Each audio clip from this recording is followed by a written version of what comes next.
तथागत भगवान गौतम बुद्ध, समतावादी संत महात्मा बसवेश्वर, संत कबीर, छत्रपती शिवराय, राष्ट्रपिता महात्मा ज्योतिबा फुले, लोकशिक्षिका सावित्रीमाई फुले, फातिमा बीबी, छत्रपती शाहू महाराज, लोकशाहीर अण्णाभाऊ साठे, भारतरत्न डॉक्टर बाबासाहेब आंबेडकर आणि ज्यांच्या नावाने आपला हा कर्मचारी महासंघ चालतो, ज्यांनी महात्मा ज्योतिराव फुल्यांनाही काही एक प्रकारचं शिक्षण देऊन त्यांचं गुरुस्थान ज्यांना प्राप्त झालेलं होतं, अशा आदरणीय लहूजी साळवे यांना आणि समतेच्या वाटेवरील मानवतेची पूजा करणाऱ्या समस्त विभूतींना आजच्या या महत्त्वपूर्ण दिवशी माझ्या वतीने आणि या सभागृहाच्या वतीने मी नम्रतापूर्वक अभिवादन करतो. आणि माझं भाषण सुरू करण्याच्या अगोदरच जे निमित्त आहे, महात्मा ज्योतिराव फुले आणि डॉक्टर बाबासाहेब आंबेडकर यांच्या जयंतीच्या निमित्तानं जे विचार पर्व आपण सुरू करत आहात, त्या दोन्हीही महामानवांना परत एकदा अभिवादन करतो. आजच्या या कार्यक्रमाचे अध्यक्ष आणि लहूजी साळवे कर्मचारी महासंघाचे लातूर जिल्हाध्यक्ष माननीय एकनाथजी पलमटे सर, त्याचबरोबर ज्यांनी प्रास्ताविक केलं, मी सरांचं नाव जरा विसरलो, माफ करा, सूर्यवंशी सर, त्याचबरोबर आदरणीय घोडके सर, त्याचबरोबर नामवाड सर, माननीय डाकरे साहेब, ज्यांनी मला या कार्यक्रमासाठी निमंत्रित केलं, माहिती दिली आणि आपणा सर्वांशी संवाद साधण्याची संधी उपलब्ध करून दिली, ते स्वतः मोठे विचारवंत आहेत, अभ्यासक आहेत, आमचे मित्र आदरणीय डॉक्टर हर्षवर्धन कोल्हापुरे सर. आपण जो घोडके सरांनी प्रास्ताविकामध्ये जी एक पूर्वपीठिका कथन केली, ती ऐकून मला खूप आनंद वाटला आणि त्यांनी काही अपेक्षा ज्या व्यक्त केल्या आणि जी काही पार्श्वभूमी सांगितली, ती ऐकूनही बरं वाटलं. परंतु माझं स्वतःचं मत किंचितचं असं वेगळं आहे की या विचारवाटेवर आणि माणुसकीच्या मुख्य प्रवाहामध्ये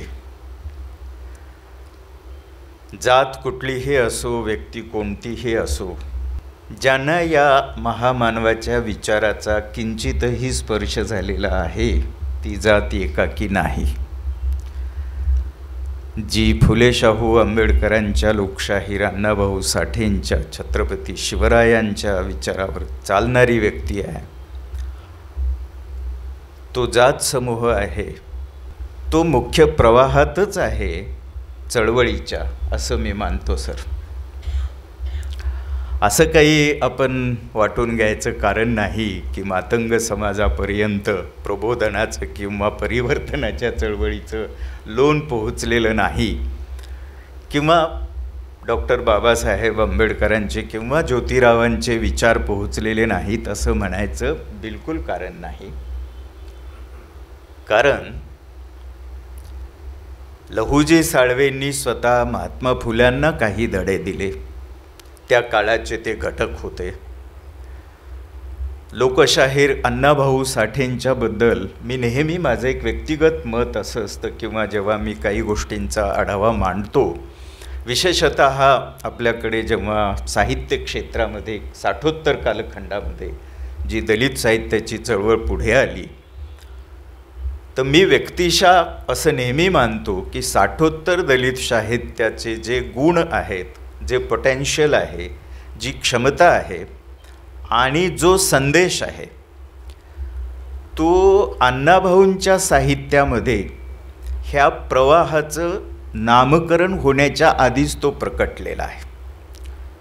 आपण फकीरासारख्या कादंबरीचं उदाहरण घ्या किंवा त्यांच्या कथासंग्रहामध्ये येणाऱ्या बरबाद्या कंजारेसारखी कथा घ्या किंवा मकलू मोलानीसारखी कथा घ्या. यामधून अण्णाभाऊंनी जो परिवर्तनाचा संदेश दिलेला आहे, गाव गाड्यात आपण पोटामुळे अडकून पडलो आणि गावगाड्याची बंधनं तोडून बाहेर पडून आपण नव्या पर्यायाचा विचार केल्याशिवाय किंवा जशास तसं उत्तर दिल्याशिवाय आपला उद्धार होत नाही.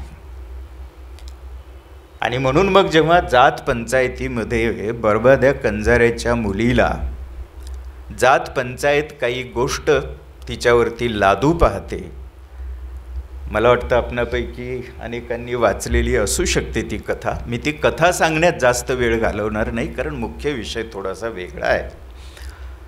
तर परंपरेचं जे काही म्हणणं आहे, जात पंचायत जी काही परंपरा त्या मुलीवरती लादू पाहते, त्या मुलीला परंपरेला चॅलेंज देण्याचं आणि ती जर योग्य नसेल तर ती लाथाडून पुढे जाण्याचं बळ तिचा बाप, एक अशिक्षित रस्त्यावरती काम करून किंवा प्रसंगी 2 घरं मागून पोट भरणारा बरबादी कंजारी नावाचा जो माणूस आहे, जो या समाजव्यवस्थेमध्ये ज्याला आपण सीमांत, मार्जिनल किंवा दुर्लक्षित राहिलेल्या समाजाचा घटक आहे, तो सांगतो माझी मुलगी हे काही करणार नाही. हे जे बळ देणं आहे, हा जो विचार आहे, तो अण्णाभाऊंच्या साहित्यामधून फार पूर्वीच प्रकटलेला आहे. आणि म्हणून मी असं म्हणतो की या सगळ्याचा मात्र स्रोत दलित साहित्याचा अण्णाभाऊंचं साहित्य आहे. आणि म्हणून हा जो काही परिवर्तनाचा विचार आहे, त्या परिवर्तनाच्या विचाराच्या वाटेवरच आपण सगळे चालत आहोत. परंतु व्यवहारतः सर आपलं म्हणणं बरोबर आहे की काही कारणाने, कदाचित असं वाटणं साहजिक आहे, परंतु तसं काही वाटून घ्यायचं कारण नाही. कारण आपण आपल्याला श्रेष्ठत्व बहाल केल्याशिवाय आपलं मूल्यांकन श्रेष्ठत्वाच्या यादीत होत नाही. त्यामुळे आपण का आपल्याला कमी लेखावं? जर जन्माला येणारा प्रत्येक जीव हाडामासाचाच बनलेला असेल, मायबापाच्या पोटीच जन्म घेऊन तो आलेला असेल, तर आपण आपल्याला कमी लेखायचं काही कारण नाही. त्याचं कारण असं आहे सर, ज्योतिराव फुले असतील, लहुजी साळवे असतील, काय शिकवलं ज्योतिरावांना वस्ताद लहुजी साळवेंनी? कोणत्या क्षेत्रातले गुरु आहेत ते महात्मा फुलेंचे? चला ठीक आहे, एबकडे शिकवलं नसेल, ABCD शिकवली नसेल, काय गणित शिकवलं नसेल, पण बलसाधना शिकवली, शस्त्रसाधना शिकवली. 19व्या शतकामध्ये जीवन जगत असताना जी काही प्रथा आहे, वातावरण आहे, प्रचलन आहे, त्यामध्ये स्वतःचं संरक्षण करण्याच्या दृष्टीने असणारी शस्त्रसाधना फुल्यांना त्यांनी शिकवली. आणि आपलं आपण रक्षण केलं पाहिजे. कुणी देव नावाची गोष्ट, आपल्याला कुठला अवतार आपलं संरक्षण करायला येणार नाही. आपलं संरक्षण आपणच केलं पाहिजे. त्यासाठी आपल्याच दंडामध्ये ताकदीच्या बेडक्या असल्या पाहिजे. आपल्यालाच आपलं शस्त्र परस्ता आलं पाहिजे. किती मोठा विचार आहे हा. हा विचार काय सांगतो? तर एक सिद्धांत सांगतो, ज्या सिद्धांतावरती फुले आंबेडकरांनी काम केलं.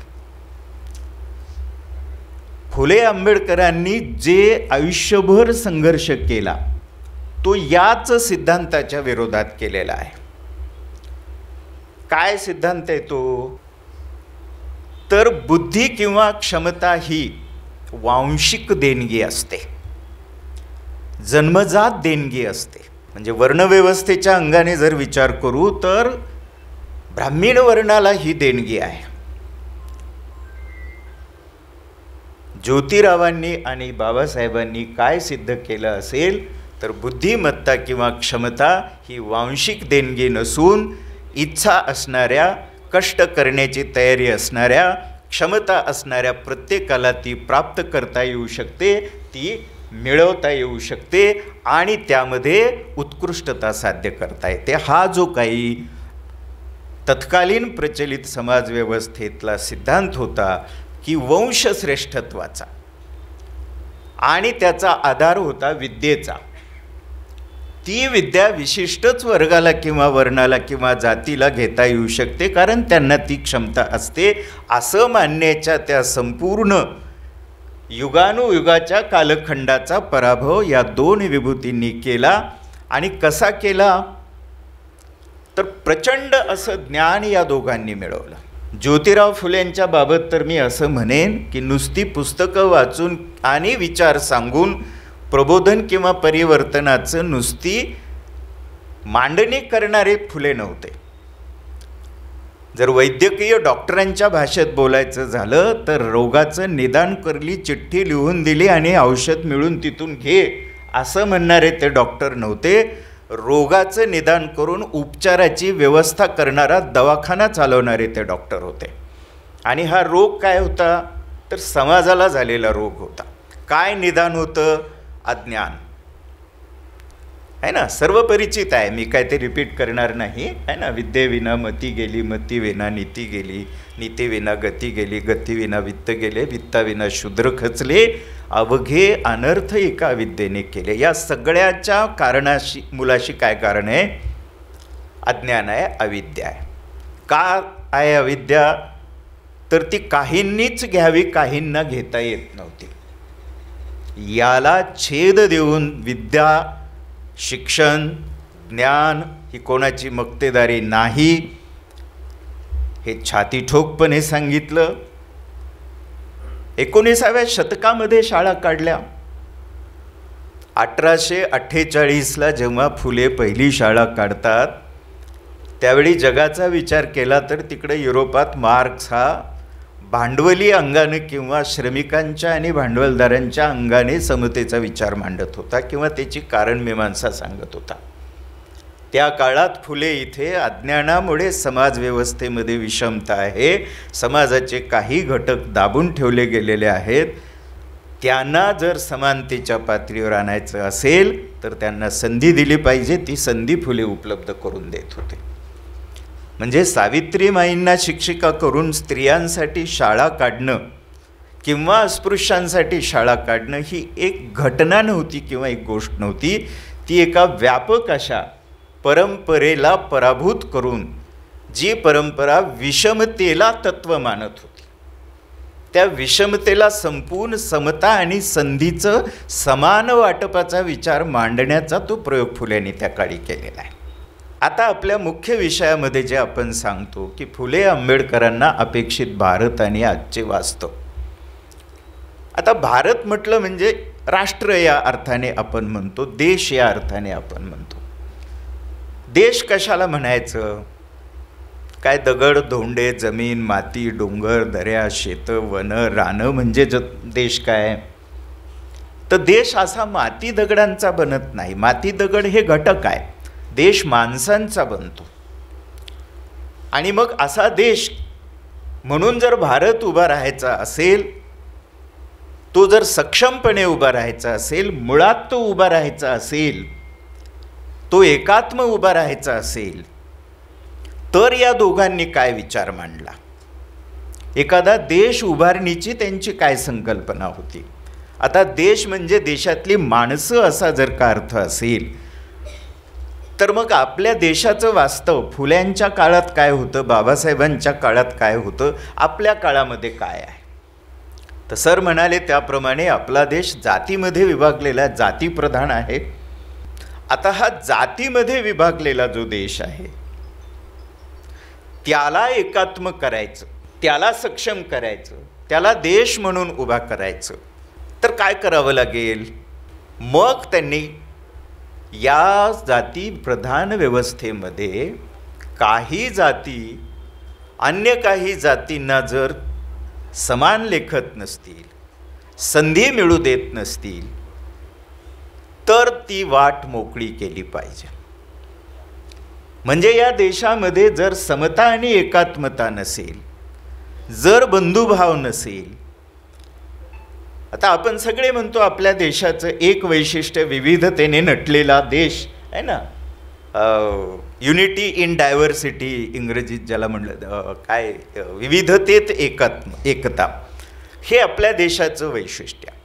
त्याला आणखी एका वेगळ्या शब्दाने सांगायचं तर इथे विविध धर्म, जाती, पंथ, प्रदेश असा जो काही एकूण भाग आहे त्या सगळ्यांची मिळून आपली काही उर्दू विचारवंत जे किंवा हिंदुस्थानीमध्ये बोलताना म्हटलं जाते की एक तहजीब आहे जिला हिंदुस्थानी तहजीब, गंगा जमनी तहजीब म्हटलं जातं, की गंगेचा आणि यमुनेचा जर संगम झाला तर हे पाणी गंगेचं आहे, हे पाणी यमुनेचं आहे, हे वेगळं करता येणार नाही.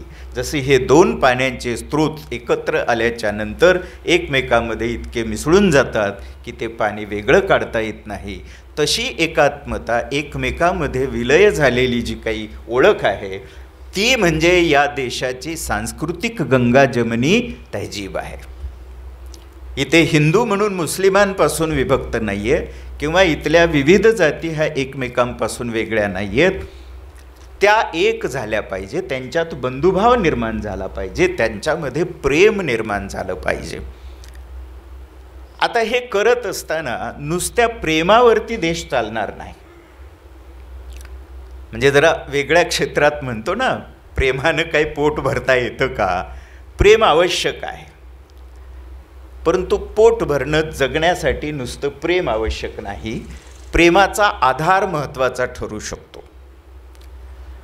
म्हणजे कसा ठरू शकतो की आपल्याकडे 2 भाकरी आहेत आणि कोण भुकेलेला असेल तर आपल्या मनामध्ये त्याच्याबद्दल एक मानवी जाणीव जर उभा राहिली तर आपण त्यातली एक भाकर त्याला देऊ का, तर तो भुकेलेला आहे. ती देत असताना कदाचित आपण असा विचार करू की हा माझ्या ओळखीचा आहे, हा माझ्या गावाकडचा आहे, हा माझ्या राज्यातला आहे, हा माझ्या देशातला आहे, कदाचित असे आपण विचार करू, असे काही अँगल लावू. पण तो माणूस आहे म्हणून त्याला भाकर देऊ. पुढचा अँगल आपण असा लावू की समजा तो माणूस नाही पण प्राणी आहे आणि त्याला भूक लागली आहे, तर तो एक सजीव प्राणी आहे, त्याला भूक लागली आहे, त्याला अन्न देणं ही एक चांगली गोष्ट आहे असाही आपण विचार करू. तर प्रेम हे असं आधार ठरतं. या प्रेमाच्या आधाराने भाकरी ही भूक मिटवत असते. आता भाकरी काय आहे तर ते संसाधन आहे, सुविधा आहे, संधी आहे. या संसाधनाच्या वाटपात भाकरी मिळण्याच्या संधीत आपपरभाव होऊ नये. ज्याला भूक लागेल त्याला भाकरी मिळाली पाहिजे, ज्याला कष्ट करून कमाई करायचे त्याला संधी मिळाली पाहिजे, म्हणजे संधीचं समान वाटप. आणि यासाठी सक्षमीकरण, या सगळ्या गोष्टी मिळाल्या पाहिजे. म्हणजे नाकारलेले जात समूह किंवा धार्मिक वेगळे समूह यांच्यामध्ये भेदाभेद होता कामा नये. अशी एकात्मता जेव्हा निर्माण होईल तेव्हा देश उभा राहील. म्हणून एक शोषणविरहित समाज निर्मिती हे फुले शाहू आंबेडकरांच्या विचाराचं मध्यवर्ती सूत्र आहे.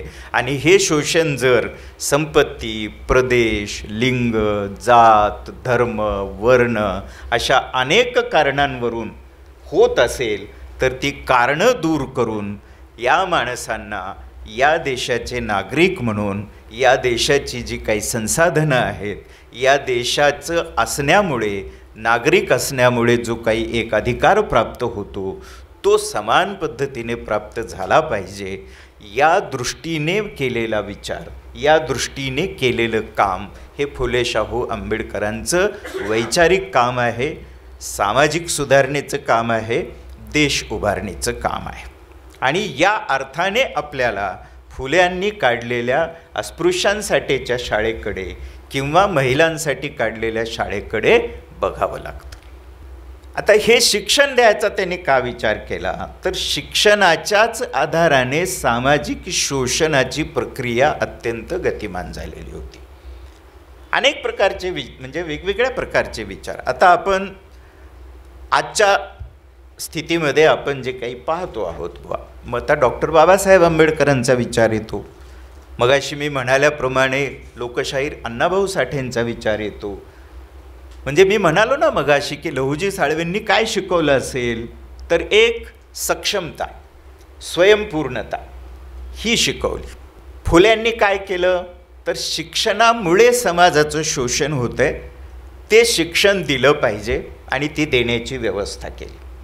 त्याचबरोबरीने मग त्यांनी काय की एखाद्या राष्ट्रामध्ये उत्पन्नाचे जे काही स्रोत असतात त्यामध्ये, आता भारताला आणखी एक ओळख आहे, कृषीप्रधान देश. आपण म्हणालात त्याप्रमाणे की तो कृषीप्रधान नव्हे तर जातीप्रधान देश आहे समजा.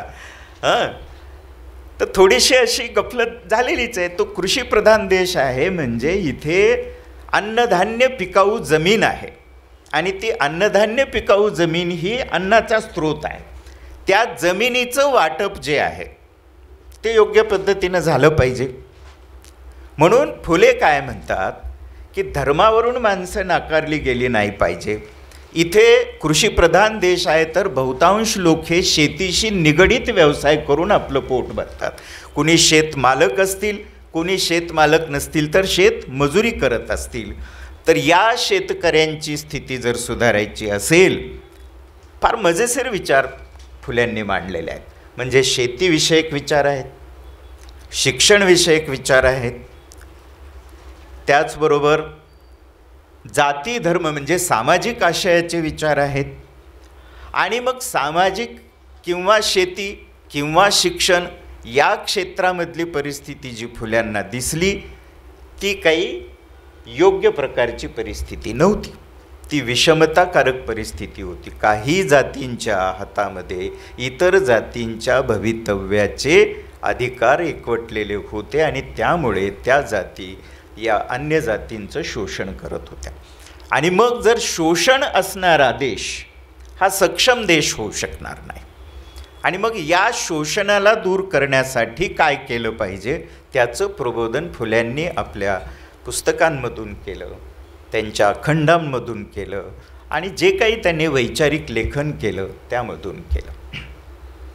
आपल्याला हेच दिसेल, अण्णाभाऊ साठेंनी जरी फिक्शन लिहिलं असलं, साहित्य म्हणून ज्याला आपण म्हणतो ते साहित्य लिहिलं असलं, कथा कादंबरी रंजनात्मक जरी लिहिलेलं असलं, तरी बाह्यतः रंजनात्मक दिसणाऱ्या त्या साहित्यामधून मानवी समाजाच्या विकासाचे सिद्धांत आणि प्रक्रिया आपल्याला त्यामधून प्रकटलेल्या दिसतात.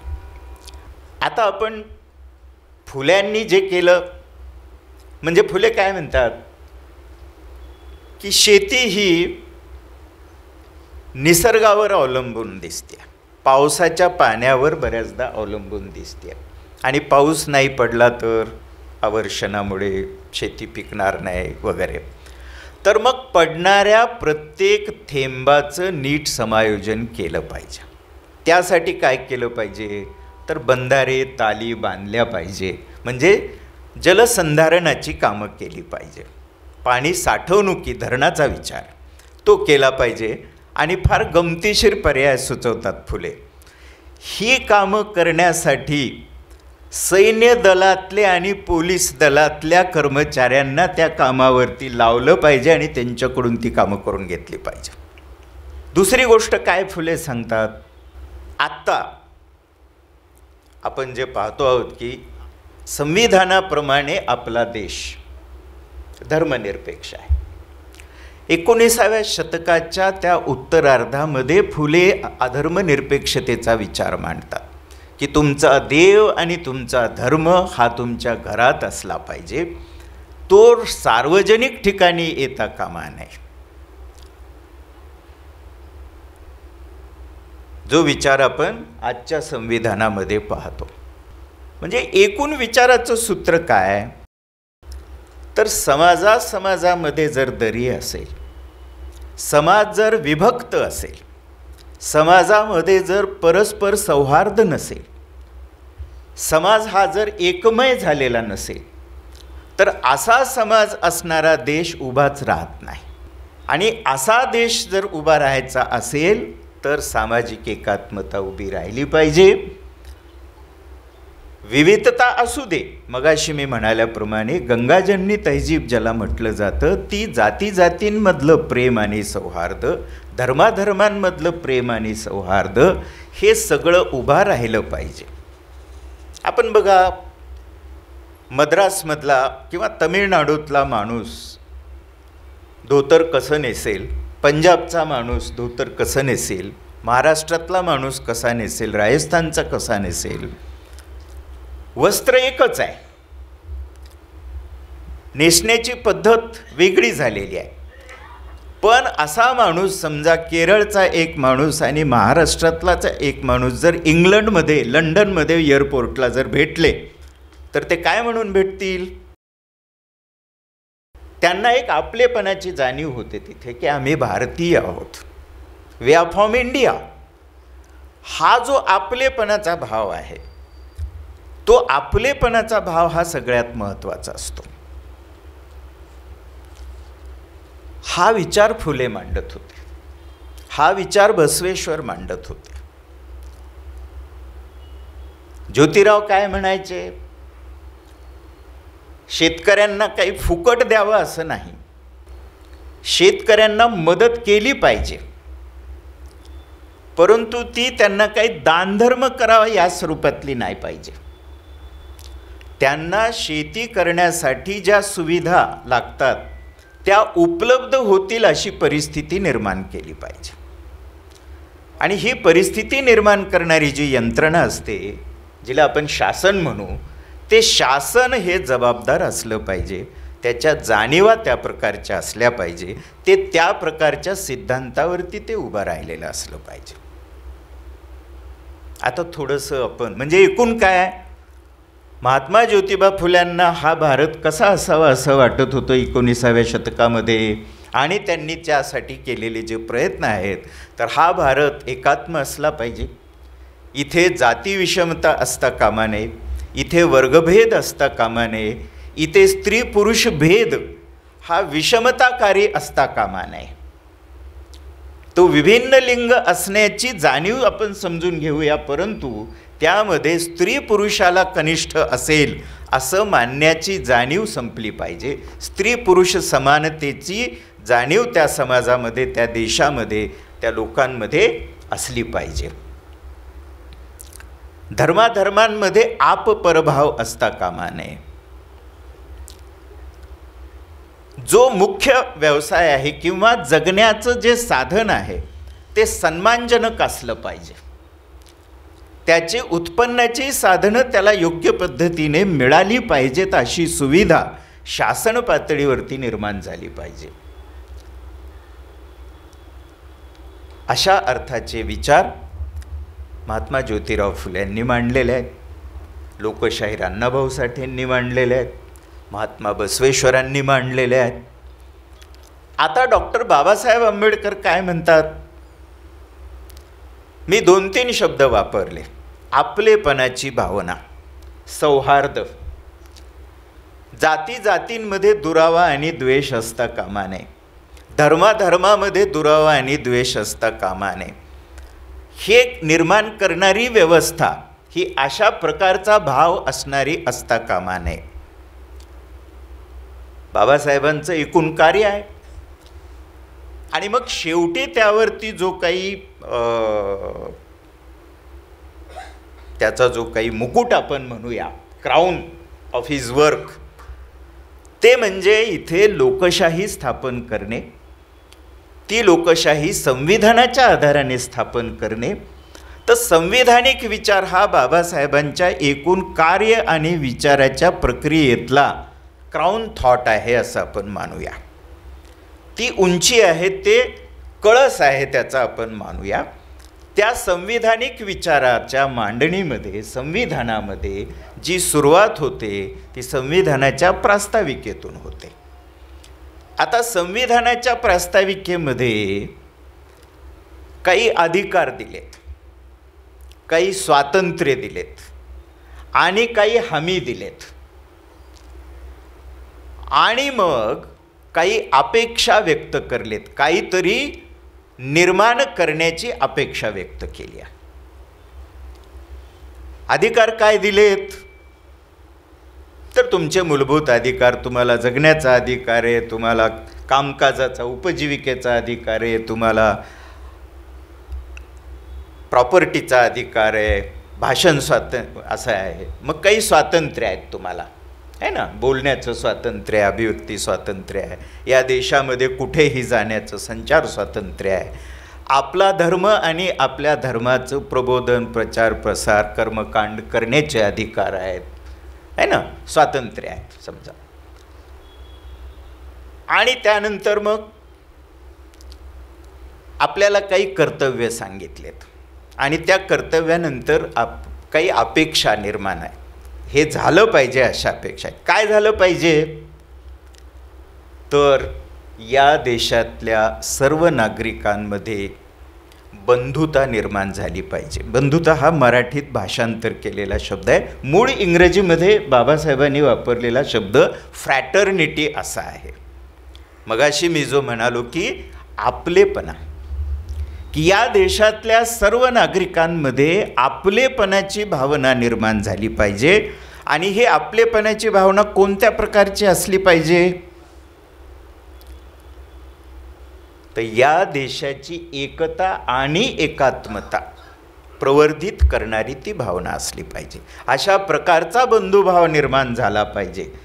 आता भावंड भाव किंवा बंधुभाव किंवा बंधुता या शब्दातून जे काही ध्वनित होतं त्यामध्ये लिंगभेद येतो काय, धर्मभेद येतो काय, जातभेद येतो काय, प्रादेशिक भेद येतो काय, भाषाभेद येतो काय? तर नाही. भाषा असतील वेगवेगळ्या, धर्म असतील वेगवेगळे, जाती पण असतील वेगवेगळ्या, लिंग पण असतील वेगवेगळे, प्रदेश पण असतील वेगवेगळे, पण या सगळ्यांमध्ये बंधुता निर्माण झाली पाहिजे. आता बंधुता म्हणजे काय? तर एका आईवडिलांच्या पोटी ज्यांनी जन्म घेतला त्यांना आपण भावंड म्हणतो. त्या प्रकारचं प्रेम या देशातल्या नागरिकांमध्ये उभा राहिलं पाहिजे. आणि ते प्रेमानं मग काय केलं पाहिजे? त्याचं अंतिम उद्दिष्ट काय? तर या राष्ट्राची एकता आणि एकात्मता त्यातून उभा राहिली पाहिजे. आणि मग शेवटी सांगतात बाबासाहेब त्यामध्ये, राष्ट्राची एकता आणि एकात्मता फक्त उभा राहून भागतंय का? तर नाही. आणखी एक अंतिम स्वप्न आहे त्यातलं. ही बंधुता निर्माण झाली पाहिजे, राष्ट्राच्या एकात्मता आणि एकता निर्माण झाली पाहिजे. ती कोणत्या पातळीवरची मी आता सांगितलं, जातीमुळे असणारे भेद, धर्मामुळे असणारे भेद वगैरे वगैरे. डिग्निटी, प्रतिष्ठा, या देशातल्या प्रत्येक व्यक्तीची प्रतिष्ठेची स्थापना करणारी बंधुता आणि राष्ट्राची एकता आणि एकात्मता ही उभी राहिली पाहिजे. आता डिग्निटी म्हणजे काय? तर जी वर्णव्यवस्था होती त्याची रचना कशी, आपण आता अनेक वक्ते सांगतात, मी त्यात जाणार नाही, की बुवा ते 10वं मंडळ ऋग्वेदामधलं त्यातलं पुरुष सूक्त आणि त्या सूक्ताप्रमाणे जी काही आपली निर्मिती झाली त्याच्यामध्ये डोक्यापासून कोण, हातात छातीपासून कोण वगैरे वगैरे. हां, तर शूद्र जे आहेत ते पदस्थानी आहेत आणि म्हणून ते कनिष्ठ आहेत, मग त्यांना कोणतेही अधिकार नाहीत. आणि मग त्यातून जाती निर्माण झाल्याच्या नंतर ज्या अस्पृश्य मानलेल्या जाती आहेत त्यांचं समाजव्यवस्थेतलं जे स्थान आहे ते स्थान हे कनिष्ठ दर्जाचं आहे. आणि इतक्या कनिष्ठ दर्जाचं इतकं घृणित स्थान ते निर्माण झालं आहे की त्यांना स्पर्श केला जात नाही, त्यांना अनेक प्रकारच्या बंदी आहेत, त्यांना संस्कृत शिकता येत नाही, त्यांना त्यांच्या तथाकथित ईश्वरापर्यंत जाता येत नाही वगैरे वगैरे. रोटीबंदी, बेटीबंदी, मंदिरबंदी, संस्कृतबंदी, ज्ञानबंदी वगैरे वगैरे. असे भेद जे आहेत या सगळ्यामध्ये प्रतिष्ठा आहे का? मग हे अवमानकारक आहे ना सगळं. आणि मग हे सगळे अवमान घालवणं हे अंतिम उद्दिष्ट आहे. हे साध्य करणारं रूलबुक, नियमांचं पुस्तक, कायद्याचं पुस्तक म्हणजे संविधान आहे. या देशातल्या प्रत्येक माणसाला, आणि नुसतं या देशातल्याच नव्हे, या देशाबाहेरच्याही प्रत्येक माणसाला भारतीयांकडून मिळणारा सन्मान आणि संविधानामुळे भारतीय असणाऱ्या सर्वांना मिळणारा सन्मान, हे या संविधानाचं अंतिम ध्येय आहे. आणि म्हणून मी मगाशी म्हणालो की बाबासाहेबांच्या विचाराचा जो काही कळस आहे त्याकडे जर आपण crown office work and thought म्हणून कशाकडे बघू शकू, तर ते आहे भारतीय संविधान आणि त्यातून प्रकट झालेली जी काही व्यवस्था निर्माण झालेली आहे. आता बघा, मी आधीच्या भागात सांगितलं फुल्यांनी समाज कसा असावा, देश कसा असावा यासाठी जे सांगितलं आहे, नेमकं ते सगळं आपल्याला संविधानामध्ये प्रकट झालेलं दिसत आहे. आता आधीचा जो कायदा आहे, आधीची जी काही समाज व्यवस्था आहे, आधीची जी पद्धत आहे, ज्याप्रमाणे समाज चालत होता, की वेद प्रणीत असेल, पुराण प्रणीत असेल, मनुस्मृती प्रणीत असेल, ती काय सांगत होती? म्हणजे या दोन किंवा हे सगळे महात्मा फुले असतील, बसवेश्वर असतील. आता बघा, मी डिग्निटीचा जो विषय काढला, डिग्निटीचं काय आपल्याला विश्लेषण सांगता येईल? प्रतिष्ठा.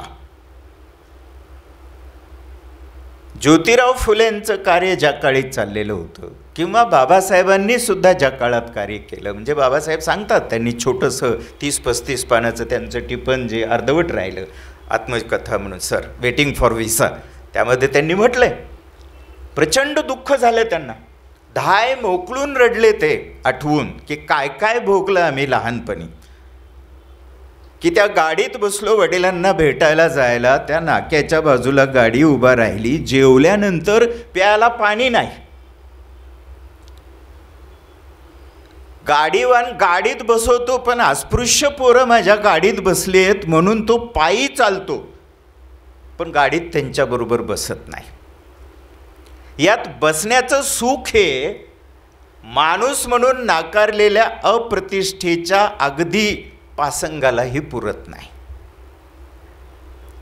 म्हणून ते गाडीत बसण्याचं सुख लक्षात राहिलं नाही. गाडीत बसलो तरी ज्याची गाडी आहे त्या सवर्ण गाडीवानानं माझ्या शेजारी बसणं नाकारलं, त्यानं चालण्याचे कष्ट स्वीकारले पण माझ्याबरोबर बसणं नाकारलं. ही अप्रतिष्ठा. आणि ह्या अप्रतिष्ठेची जी बोच असते ती जिवंत माणसाला असते. बाबासाहेबांना, फुल्यांना, बसवेश्वरांना, अण्णाभाऊंना माणसाच्या अंतःकरणातल्या माणुसकीचा जो स्फुल्लिंग आहे तो मरू नये असं वाटत होतं.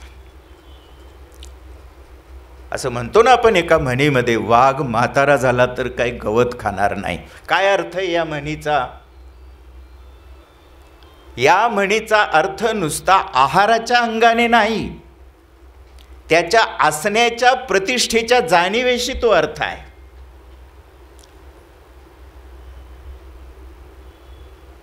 एका लोकप्रिय हिंदी सिनेमामध्ये एक संवाद आहे, हिंदीमधल्या 70च्या दशकात गाजलेला, अमिताभने जो नायक रंगवला आहे ना, तो नायक कोण आहे? तो या मध्यमवर्गीय प्रस्थापित सुखवस्तू समाज व्यवस्थेला वेड्या वाकड्या पद्धतीचे कपडे घालून बेदरकारपणे कशीही पावलं टाकत थेट आव्हान देणाऱ्या व्यवस्थेसमोर उभा राहणाऱ्या तरुणाचं चित्र आहे ते. जो तळागाळातला आहे, जो गरीब आहे, जो नाकारलेल्या जातीतला आहे, जो श्रमिकांमधला आहे, तो काय म्हणतो? मैं फेके हुए पैसे नहीं उठाता. प्रतिष्ठेचा अर्थ काय? फार मोठा जागृत देव असेल आणि तिथे एखाद्या खूप चांगल्या सद्भावना असणाऱ्या, दानशूर असणाऱ्या एखाद्या श्रीमंतानं अन्नदान चालू केलेलं आहे, फुकट अन्न वाटलं जातंय. आता विचार करा, भूक लागली आहे, तिथे अन्नदान केलं जाते, चांगल्या मनानं केलं जाते. आपल्यापैकी किती लोकांना भूक लागली म्हणून ते अन्न मनापासून खावंसं वाटेल? ते अन्न आहे, खाल्लं पाहिजे, काय अडचण आहे खाण्यात? भिकेत मिळालेलं अन्न, अपरिहार्यता म्हणून मिळालेलं अन्न कोणत्याही माणसाला दिवसाच्या 24 तासात रात्री उपाशी झोपायची वेळ येऊ नये, नंबर 1. आणि उपाशी झोपायची वेळ येऊ नये म्हणून अप्रतिष्ठाकारक अन्न खायची वेळ येऊ नये. त्याला अन्न तर मिळालंच पाहिजे, पण ते प्रतिष्ठेनं मिळालं पाहिजे. आता प्रतिष्ठेचं अन्न म्हणजे काय?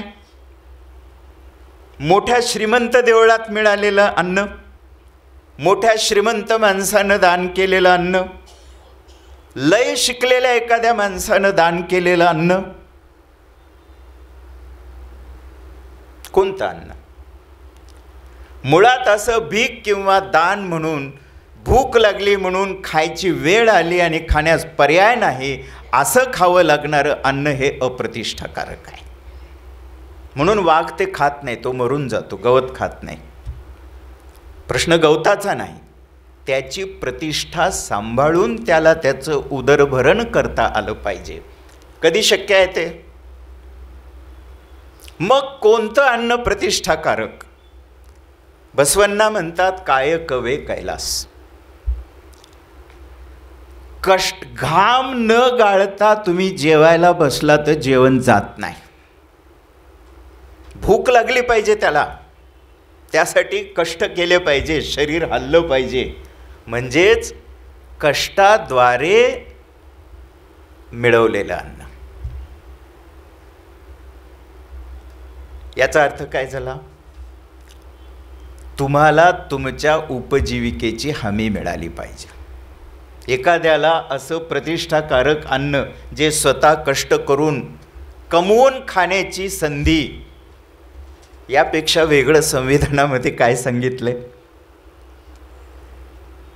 भारतीय संविधान एकीकडे शासन चालवण्याच्या संदर्भातली कलमं आणि कायदे जसं सांगतं, तेवढ्यावरती भारतीय संविधान थांबत नाही.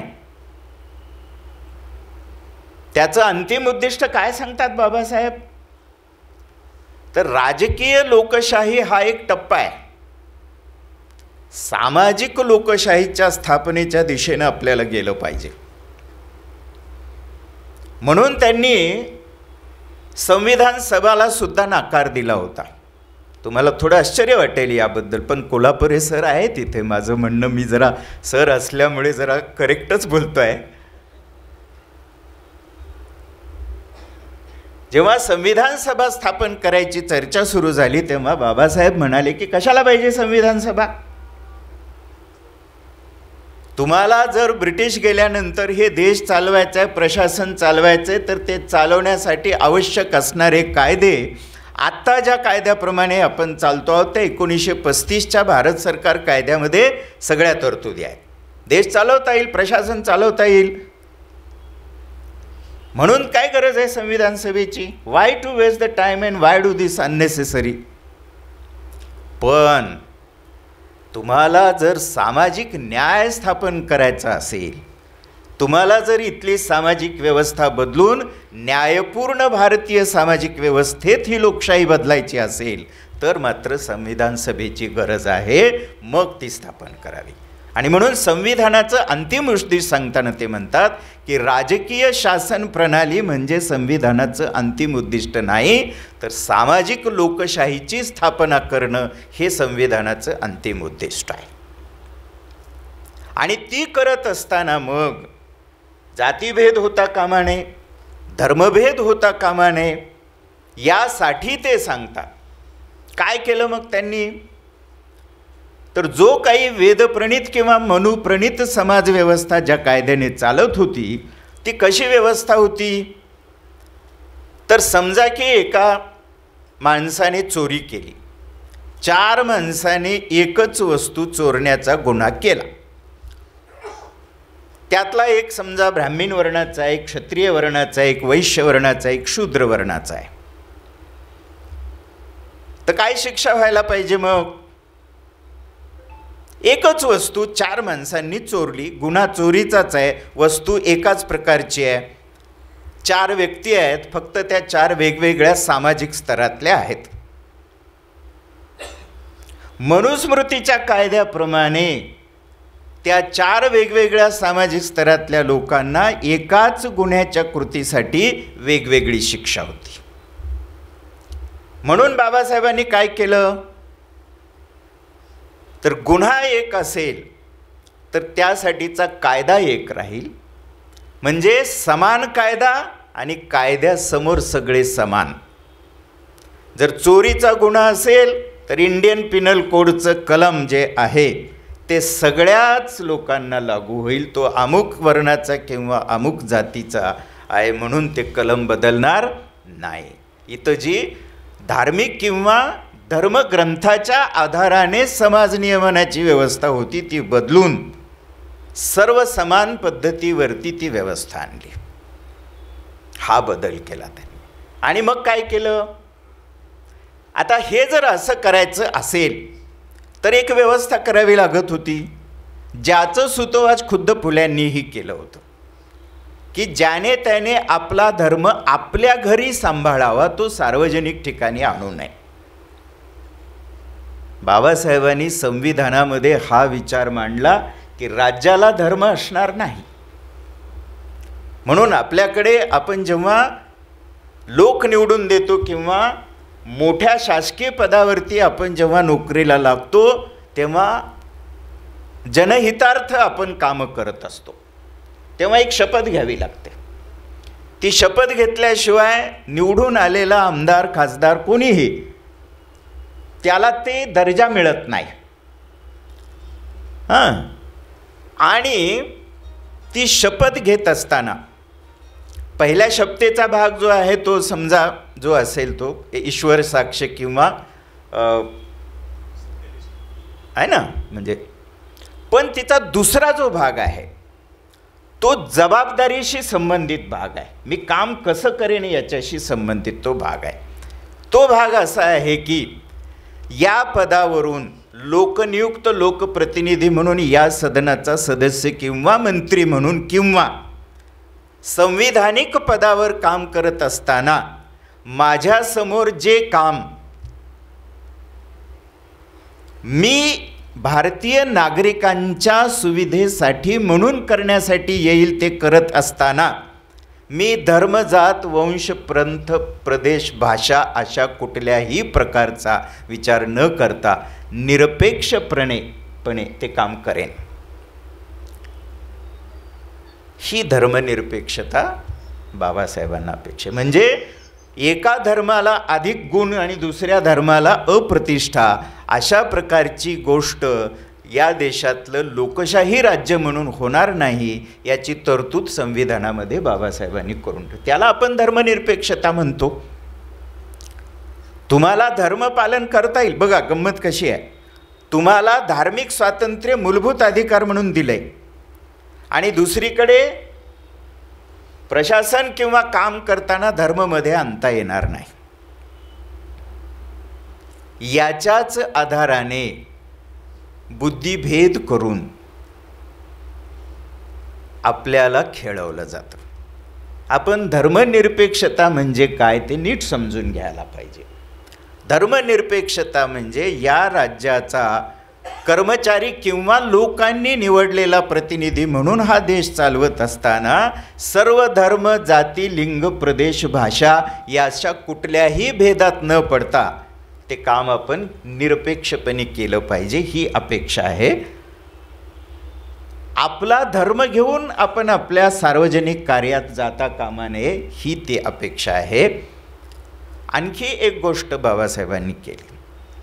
पूर्वीच्या व्यवस्थेमध्ये राजानं एखादा कायदा जर केला तर राजा त्या कायद्याच्या कक्षेत येत नव्हता.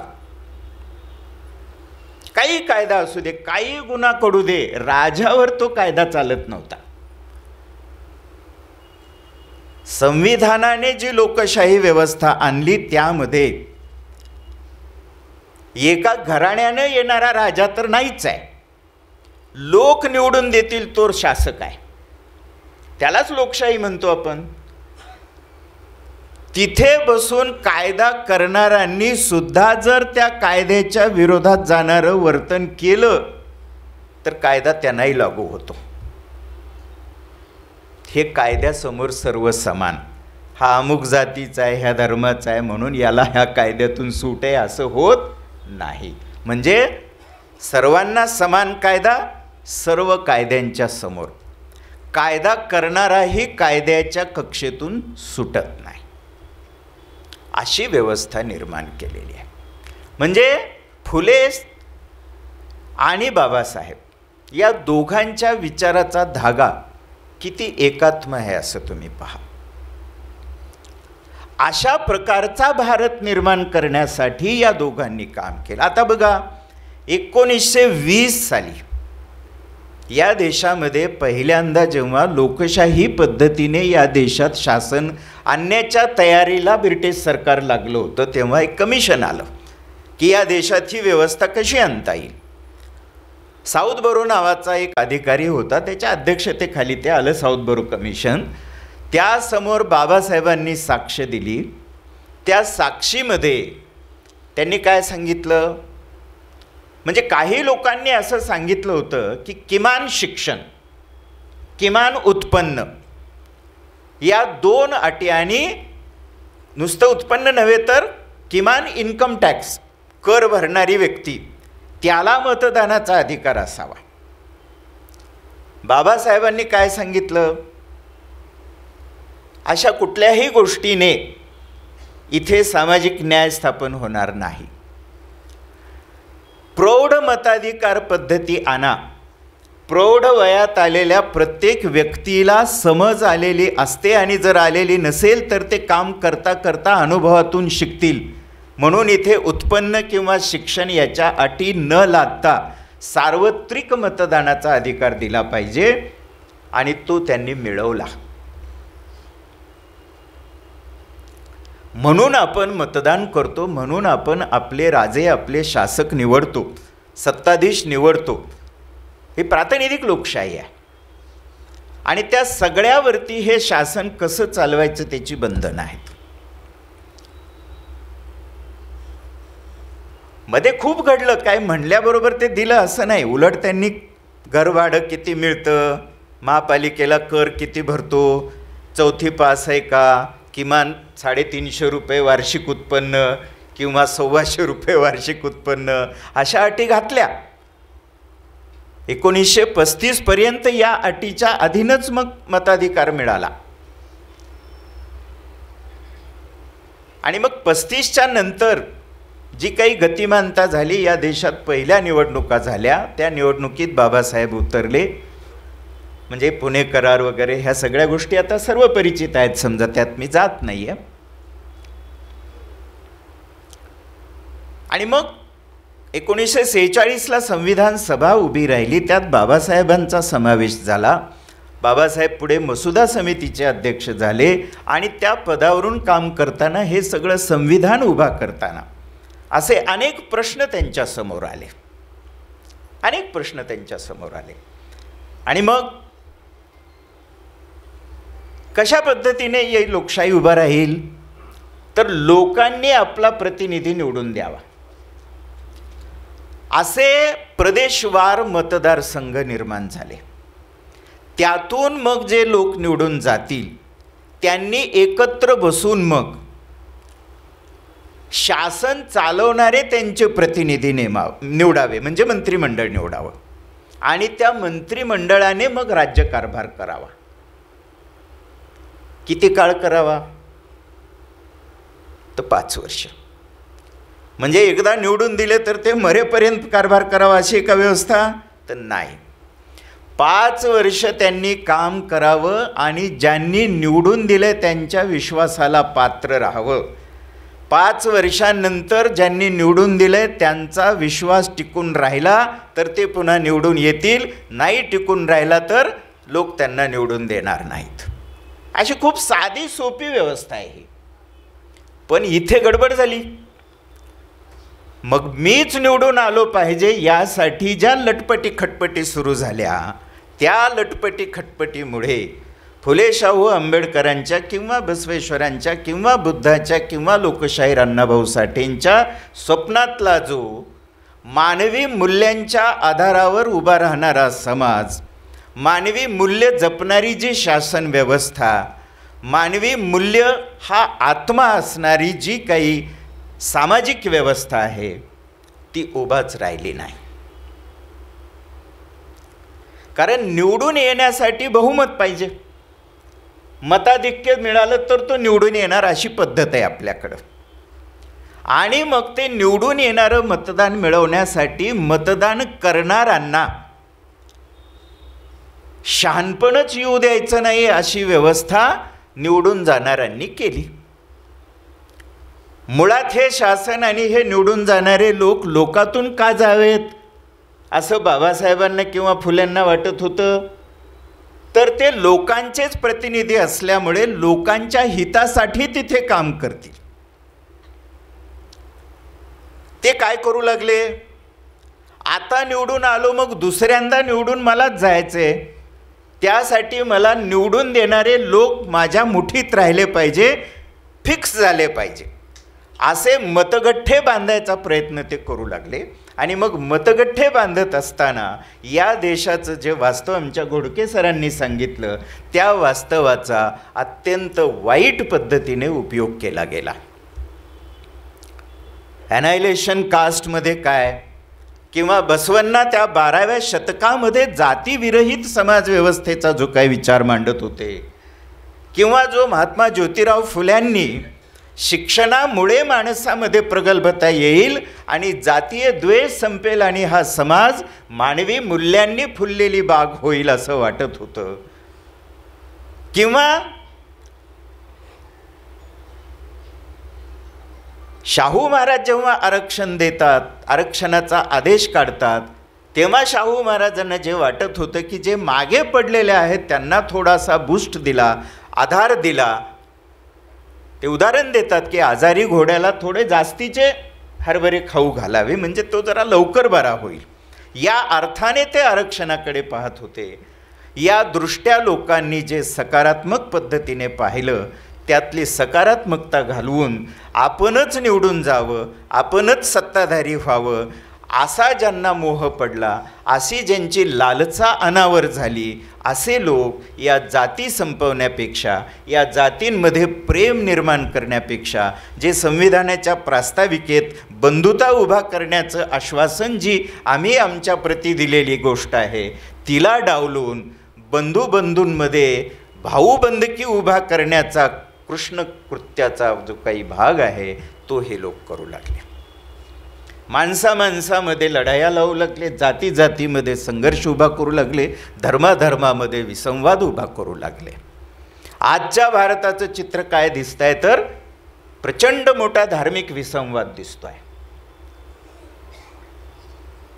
49ला 25 नोव्हेंबरला जेव्हा संविधानाचा मसुदा सबमिट केला बाबासाहेबांनी, ते भाषण खूप महत्त्वाचं आहे.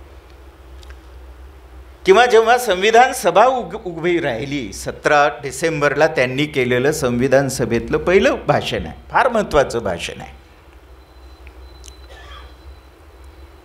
आपल्याला जेव्हा हा विचार पोहोचवावा असा वाटतो, आपल्याला जेव्हा हे विचाराचं प्रबोधन व्हावं असं वाटतं, तेव्हा वाचन खूप महत्त्वाचं आहे. अगदी फार काही नाही, पण 25 नोव्हेंबरचं बाबासाहेबांचं भाषण जे आहे ते अत्यंत महत्त्वाचं आहे, ते वाचलं पाहिजे. 17 नोव्हेंबरला त्यांनी जे संविधान सभेत पहिलं भाषण केलं ते अत्यंत महत्त्वाचं आहे, ते आपण वाचलं पाहिजे. आणि जेव्हा ते मसुदा समितीवरती आले आणि जो पहिला मसुद्याचा ड्राफ्ट त्यांनी संविधान सभेला सादर केला,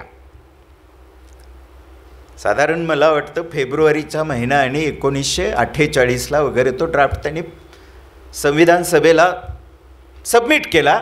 त्याच्याबरोबर एक पत्र दिलेलं आहे बाबासाहेबांनी आणि त्या पत्रामध्ये त्यांनी या देशामध्ये अमेरिकेसारख्या लोकशाहीचं मॉडेल कसं चालणार नाही अध्यक्षीय प्रकारची लोकशाही या देशामध्ये कशी चालणार नाही, ती कशी अनुपयुक्त आहे, ती कशी इथे रुजणार नाही, हे त्यांनी अत्यंत विस्तृतपणे त्यामध्ये विश्लेषित केलं आहे.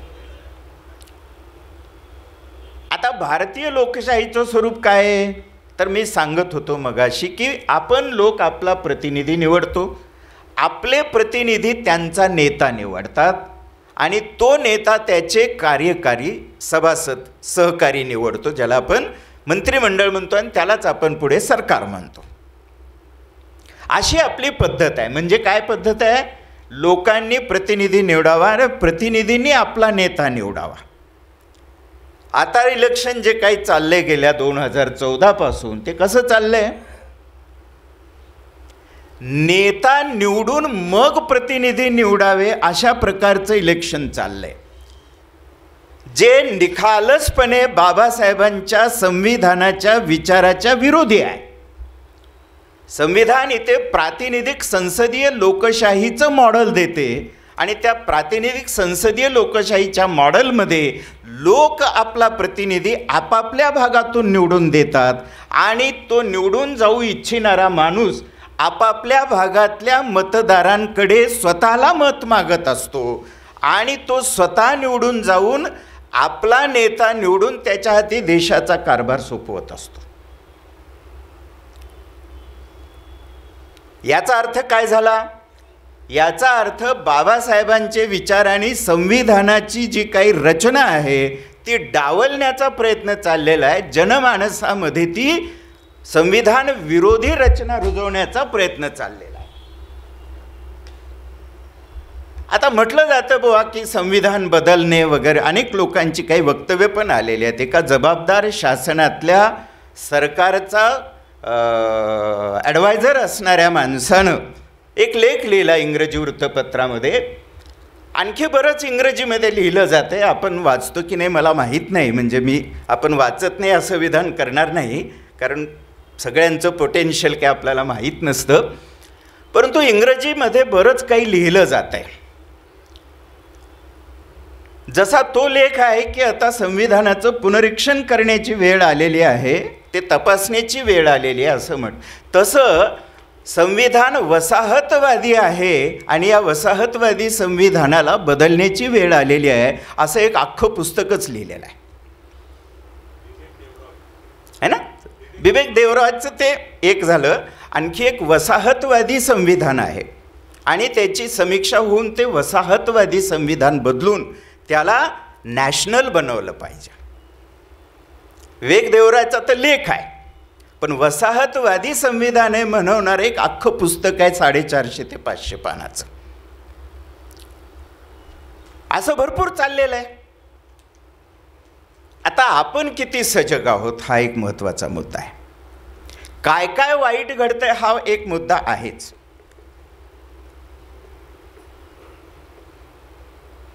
आता हे काय समजा म्हटलं जाईल की काय असं काही बदलणार नाही असंही म्हटलं जातंय. पण आता घोडके सर,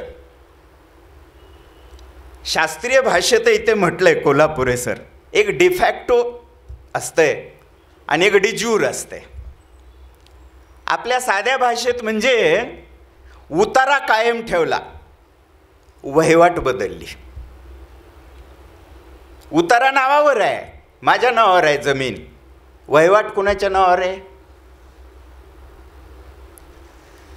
कायद्याचा भंग तर नाही झाला, कायदा तर नाही बदलला, म्हणजे डिजोर बदल नाही, डिफॅक्टो बदल आहे. उतारा कायम ठेवून वहिवाट बदलली आणि आम्ही कायदा बदलला नाही म्हणलं तर कायदा शाबित राहिला काय. गेल्या वर्षी बाबासाहेब कायदा मंत्री असताना जे काम केलेलं आहे, म्हणजे मी आतापर्यंत हे सांगत नव्हतो, पहिल्यांदा लातूरकरांना सांगतो आहे. कायदा मंत्री म्हणून बाबासाहेबांनी जे काम केलं त्या संपूर्ण कामकाजावरती डॉक्टर बाबासाहेब आंबेडकर्स रायटिंग्ज अँड स्पीचेस हे जे काही व्हॉल्यूम्स निघालेले आहेत इंग्रजीमध्ये, त्याचा 15वा खंड आहे. संपूर्ण कामकाज आहे, 1150 पानाचा खंड आहे. त्याचं मी मराठी भाषांतर महाराष्ट्र शासनाला करून दिलं आहे. त्या इंग्रजी खंडाच्या मलपृष्ठावरती एक ब्लर्ब आहे सर. तर त्या ब्लर्बमध्ये एक ज्या भाषेतून इंग्रजी भाषा पुढे आली, लॅटिन,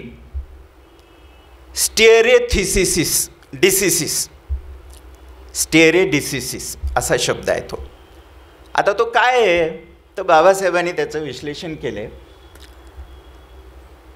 की न्यायदान करताना न्यायाधीश एखाद्या कायद्याचं एक विश्लेषण करतात आणि त्यांना कळलेल्या किंवा त्यांनी केलेल्या विश्लेषणाप्रमाणे ते जजमेंट देत राहतात, न्याय देत राहतात. अशी काही वर्ष जातात आणि मग अचानक एखादा वकील उभा राहतो. त्याच्या लक्षात येतं की तुम्ही जो कायद्याचा अन्वयार्थ लावून निकाल देत आहात, न्याय करत आहात, तो अन्वयार्थ चुकीचा आहे. तो पटवूनही देतो. पण न्यायाधीश काय म्हणतात, मान्य आहे, तू जे विश्लेषण करतोयस की आम्ही आतापर्यंत लावलेला कायद्याचा अर्थ चुकीचा आहे, पण आम्ही आमचं म्हणणं बदलणार नाही, कारण ती वहिवाट आता कायम झाली, लोकांमध्ये रुजली आहे, आम्ही ती बदलणार नाही. आता काय करायचं? असं का झालं? तर सोप्या भाषेतला प्रश्न आहे, भाकरी का करपली? काय उत्तर आहे बरं? आता हे सुद्धा आपलं कुणीतरी सांगितलेलं ठरलेलं उत्तर आहे.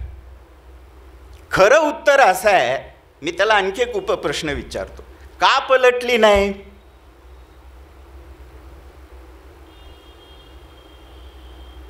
का पलटली नाही?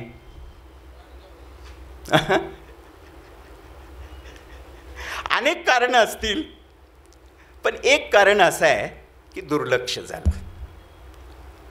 ती करप्ती हे बघितलं नाही. म्हणजे पाणी नाही लावलं तर पापड सुटणार नाही, बरोबर? पाणी लावलं तर पापड सुटतो समजा. बघितलं नाही. आता आपलं काय चाललंय? परवा कोणीतरी म्हणालं, खुद्द बाबासाहेब आले तरी घटना बदलता येणार नाही त्यांना. आपण आपलं लावली चादर हातापायला की निवांत जाऊन बसलो.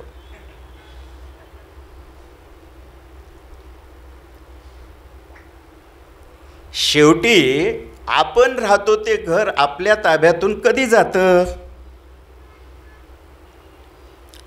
तर आधी ते डिजोर करतात. म्हणजे एक साधी गोष्ट असते, गावात तलाठी असतो आणि तो काय करतो, दरवर्षी त्याचं काम आहे बरं का सर, त्या गावाच्या शिवारातला पेरा त्याला नोंदवावा लागतो. पेरा नोंदव हे असते. मग तो काय करतो की पेरलंय, उगवलंय आणि ते कापणीपर्यंत गेलंय, असे 2-3 टप्पे आहेत त्यात. ते मधीच जळालं, पाऊस नाही पडला, तर पेरा आणि सुगी याच्यात तफावत येईल. उत्तर द्यावं लागेल ना. पेरा 100 एकराचा दाखवला आणि सुगी जर 90 एकराची झाली असं पुढे आलं तर त्या 10 एकराचं उत्तर द्यावं लागतं. मग व्यवहारातला मार्ग काय काढतात ते आधी पेन्सिलनं लिहितात, खोडता येतं, आणि मग जरा फुलोऱ्यात कंस भरण्याची जी एक वेळ येते ना, पोटऱ्यात आली म्हणतो ज्वारी आपण, ती पोटऱ्यात आल्याचं 1-2 शेतात कळलं की मग तो पेन्सिलची नोंद पेन न करतो. म्हणजे पेन नोंदी होईपर्यंत ती नोंद कच्ची असते आणि ती बदलण्याच्या शक्यता असतात. म्हणजे काम करणाऱ्या अमुक जबाबदार व्यक्तीनं त्याची जबाबदारी नीट पार पाडली नाही तरच अन्याय झाल्याची स्थिती निर्माण होते. मग आपल्याकडे जी म्हण आहे ना, अस्मानी सुलतानी असं म्हणतात. अस्मानीला काय पर्याय नाही, पण सुलतानीलाही पर्याय नाही, शासनालाही पर्याय नाही ना. आणि म्हणून मगाशी मी सरांशी बोलताना म्हणालो की की 1950ला देश स्वतंत्र झाला आणि तेव्हाच न्यायालय 52-53ला सुप्रीम कोर्ट आलं आपलं अस्तित्वामध्ये आणि मग सगळी न्यायालय अस्तित्वात आली. आज घडीला किती खटले प्रलंबित असतील? काही अब्ज खटले आहेत किंवा किमान कोटभर खटले असतील सगळ्या न्यायालयातले मिळून. आणि तुमच्या माहितीसाठी सांगतो, त्यातले 90% खटले यात शासन पार्टी आहे त्या न्यायाच्या तरतुदीप्रमाणे मला किंवा म्हणजे नागरिकाला न्याय मिळाला नाही म्हणूनचे तरी खटले आहेत किंवा अन्याय झाला म्हणूनचे तरी खटले आहेत. हे असं का झालं? ज्या त्या स्तरावरती म्हणजे भूक लागली आहे आणि आईनं भाकरी ताटात वाढली आणि ती खाणाराला कळलं ती करपली आहे, तर ज्यांनी भाकरी करायची त्यांनी भाकरीकडे बघितलेलं नाही. ज्यांनी भाकरी करपू द्यायची नाही त्यांनी ती करपू दिली आहे. आपलं हे असं झालंय. भाकर तव्यावर टाकली किंवा पीठ काटवटीत घेतलं म्हणजे भाकर तयार होत नाही, ती तव्यावर टाकली म्हणजे ती नीट भाजत नाही, ती ताटात पडत नाही. त्या प्रत्येक टप्प्यावरती आपल्याला जागं राहावं लागतं, आपलं कौशल्य वापरावं लागतं, ती भाकरी सांभाळावी लागते, ती खाणारापर्यंत पोहोचावी लागते, तर लेकराबाळाचं पोषण होतं. आणि हे जर भाकरी करणारं शासन नीट करत नसेल तर मतदार म्हणून आपलं काम आहे की त्यांना त्यांचं काम करायला लावणं. मग आपण किती सजग आहोत? बाबासाहेबांनी अशी 5 वर्षानं त्याला परत आपल्या दारी मत मागायला यायची का व्यवस्था करून ठेवली?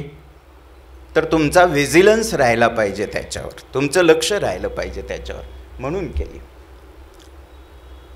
म्हणून आपण जागृत होणं गरजेचं आहे, आपण जबाबदार होणं गरजेचं आहे. आणि हे सगळं करून ठेवलेलं आहे. ठीक आहे, 19व्या शतकात फुल्यांच्या काळी संविधान लिहिलेलं नसेल, परंतु तोच धागा धरून पुढे बाबासाहेबांनी काम केलं.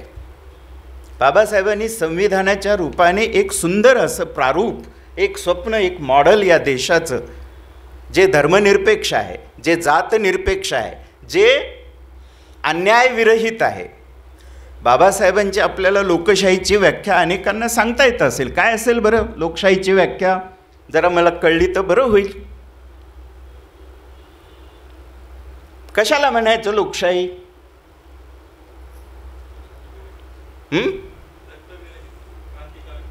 बाबासाहेबांनी. पण काय म्हणतो आपण? लोकांनी लोकांचे लोकांकडून चालविलेले राज्य. लिंकनची व्याख्या सांगितली जाते, पण बाबासाहेब काय म्हणतात? भयमुक्त पद्धतीने, रक्तविरहित पद्धतीने लोकांच्या हिताची कामं चर्चेच्या माध्यमातून पूर्णत्वाला नेणारी व्यवस्था म्हणजे लोकशाही. आता जर आपल्याला बाबासाहेब लोकशाही कशाला म्हणतात हे नीट आपण समजून घेतलं नसेल तर त्या लोकशाहीचं रक्षण करण्याच्या जबाबदारीत आपण अजून आलेलोच नाही असा त्याचा अर्थ होतो. म्हणून मतदान करून आपली जबाबदारी संपत नाही. ज्याला मतदान केलंय तो नीट प्रशासन, बाबासाहेब ज्या पद्धतीने त्यांना अपेक्षित आहे ते कुठं सापडतं? संविधानाच्या प्रास्ताविकेत सापडतं. त्याप्रमाणे तो वागतो की नाही हे बघणं ही आपली जबाबदारी आहे. आणि म्हणून अशा पद्धतीने धर्मनिरपेक्ष, जातीविरहित, न्यायपूर्ण, सर्वांना समान लेखणारं म्हणजे स्वातंत्र्य, समता, बंधुता, न्याय या चतुसूत्रीवर चालणाऱ्या समाजाचं स्वप्न ज्योतिराव फुल्यांनी पाहिलं, बाबासाहेबांनी पाहिलं. त्यासाठी त्यांनी कष्ट केलं. त्या प्रकारचा समाज, त्या प्रकारचं सामाजिक प्रेम, त्या प्रकारची बंधुता, त्या प्रकारचा आपलेपणा आणि जबाबदार लोकशाही वर्तन अजूनही आपल्यात आलेलं नाही असं दुर्दैवाने आपल्याला म्हणावं लागतं. याबाबत आपण थोडं जागं व्हावं. या निमित्ताने बाबासाहेबांचं काही विचार वाचावे, लोकशाहीर अण्णाभाऊ साठेंचे काही विचार वाचावे, बसवण्णाचे काही विचार वाचावे, ज्योतिराव फुल्यांचे काही विचार वाचावे, तर नक्की आपल्याला दृष्टी प्राप्त होईल, आपल्याला मार्गदर्शन मिळेल आणि आपली लोकशाही अधिक सक्षम होईल, अधिक सुप्रतिष्ठित होईल आणि अधिक लोकाभिमुख होईल हे आपल्याच हातात आहे. कारण संविधानाची सुरुवात आम्ही भारताचे लोक या शब्दाने झालेली आहे. हे सगळं अधिकार, स्वातंत्र्य, जबाबदाऱ्या आणि स्वप्न आम्हीच पाहतो आहोत आणि आम्हीच ती आम्हाला अर्पण करीत आहोत असं ती प्रस्ताविका म्हणते. आणि त्यासाठी पुढे तेव्हा 395 कलम, काही 8 ते 12 परिशिष्ट, अशा पद्धतीने ते संविधान निर्माण झालं. त्याच्या आधाराने उद्याचा भारत मानवी मूल्यावरती चालावा, समतेवरती चालावा, सर्वांना न्याय देणारा तो असावा अशी अपेक्षा संविधानकारांनी केली, ज्योतिराव फुल्यांनी केली, या सर्व महामानवांनी केली. त्याची आठवण आपण करावी असं आपल्याला या निमित्ताने मी आवाहन करतो. आपण मला इथं बोलावलं. मी फारसा परिचित असा वक्ता नसतानाही कोल्हापुरे सरांनी बोलावलं, आपण संधी दिली, शांतपणे ऐकलं. आपल्याला कितपत पटलं मला माहीत नाही, परंतु मी माझ्या आकलनाप्रमाणे ते मांडण्याचा प्रयत्न केला. परत एकदा आपणा सर्वांचा आभार, महामानवांना वंदन. जय भीम, जय भारत.